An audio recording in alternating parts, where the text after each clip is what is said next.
When Britain's railways were nationalised in 1948, their initial method of identifying themselves was to follow the example of the Big Four before them by simply writing their name on the side of engine tenders. But it was felt that a nationwide entity would require a more recognisable aesthetic, and they would need an iconic logo to symbolise this new organisation leading Britain into a new age. Their inspiration came from London Transport. In the 1920s and 30s, the head of the London Passenger Transport Board, Frank Pick, had done incredible work in turning the ad hoc union of lines into a recognisable brand, creating standardised typefaces, colour schemes and maps, and introducing the famous roundel, a simple design which could identify the London Underground at a quick glance. This all served to create a feel of comforting familiarity for the millions who use the tube each day. BR hoped to achieve a similar result nationwide, but their attempts to do so went through several false starts. The job of designing a logo fell to the British Transport Commission, who had previously designed the tube roundel. They came up with two different designs. The first was effectively an elongated version of the roundel design with a Gill Sans typeface. This design was known as the British Railways Totem, but took on the unfortunate nickname of the Hotdog. This design proved popular on stations and on posters and signage, but not when it came to painting it on the side of trains. When painted on the side of a tender, it appeared horribly bloated. After a single experiment, it was abandoned for this purpose in favour of another BTC design. The Lion on Wheel design, nicknamed the Cycling Lion, depicts a lion stood atop a train wheel. The lion was designed to be reversible, so it would always be facing the front of the train. This was applied to train tenders across the board. Opinions on this design vary. Some say it is a stylish and dramatic piece of graphic design. Others say that it is overly cartoonish, with the lion who looks scratchy and desiccated. One thing that is agreed upon is that the cycling lion was in opposition to the image BR wanted for their brand. They wished to be seen to be looking to the future. This icon seemed to hark back to a more imperial age looking design. And with the hot dog still adorning the stations, neither could really be seen as a universal brand image for BR.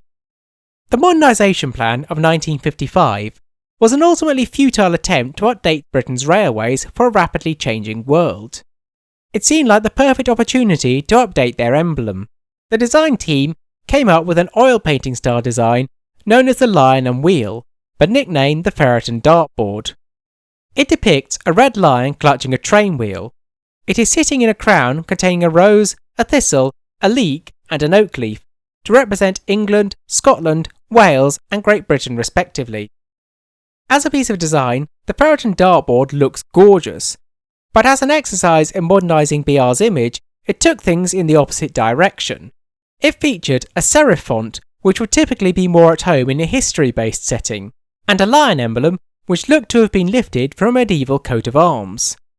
Nor did it solve the issue of lack of nationwide identity, it being only painted on trains, the stations and posters sticking with the hot dog. In 1962, the new head of BR, Dr. Richard Beeching, had the BTC disbanded, its assets transferred to numerous other companies. The job of designing a public image fell to the Design Research Unit. Beeching brought in plans to modernise the railways, ones which largely revolved around shutting a third of them down. But what was left, he wished to rebrand as a modern, efficient, unified entity. This would require better branding. In 1965, the DRU drew up a corporate identity manual which gave clear instructions on how the railways should present themselves.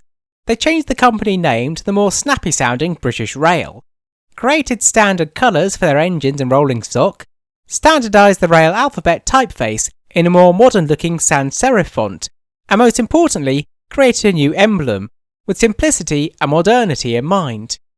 The design teams looked into the factors that had made the tube roundel so successful. It was simple, modern, based on geometric patterns, and largely monochrome, which would make it easy to reproduce and still be recognisable. Several designs were submitted. Arrows were something of an in thing at the time and felt appropriate for a transport company, and so many of the shortlisted designs incorporated arrows in some way. The winner was designed by a craftsman called Jerry Barney, who drew it up on his way to work one day. Known as a double arrow, it depicts two interlocking arrows intended to represent two trains passing each other on opposite tracks. The double arrow was used to symbolise British Rail across the board, on trains, stations, tickets, posters, and even Sea-Link ferries. Finally, they had a nice simple brand which could be recognised and associated with them at a glance. So successful was the double arrow that it remained in place even after British Rail had ceased to be, instead becoming a symbol of the railways as a whole. Though it is no longer painted on trains, it remains in use at the stations and any context where a quick visual symbol is required to represent the mainline railways. It is currently unknown what logo the new Great British Railways will use.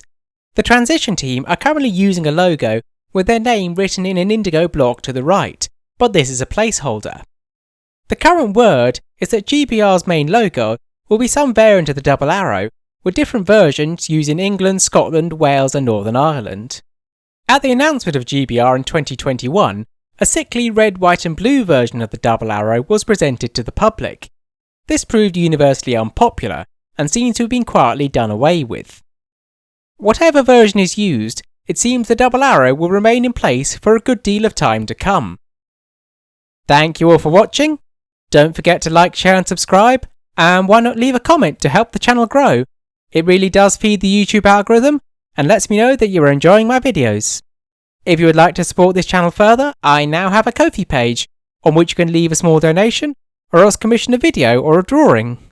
This is my first video to not be part of a series, and I have more on the way as there are many fascinating parts of railway history I can never have squeezed into my main series. In the meantime, I have the next 2 episodes of my Thames series out in the next few weeks. I hope to see you there.